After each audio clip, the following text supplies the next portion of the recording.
How to send a gift message on Instagram. Now, the first thing we're going to do is to go to our messages, which is right here on the upper corner. And then we just have to click on a message. Let's say this app guide right here.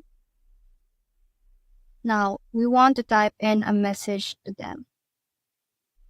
Let's say, have a good day, right here.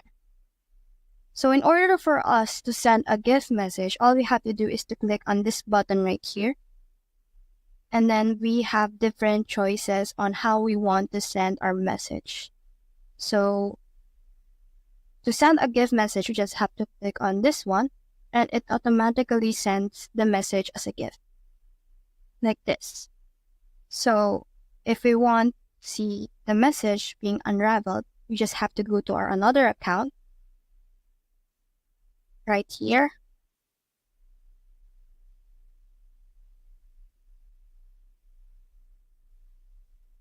Right here. And to reveal the gift message, you just have to click on this one. You can see the gift message right now. So that's it. That's the whole process. If you have found this video helpful, please leave a like below and subscribe because it helps me reach more people. See you soon.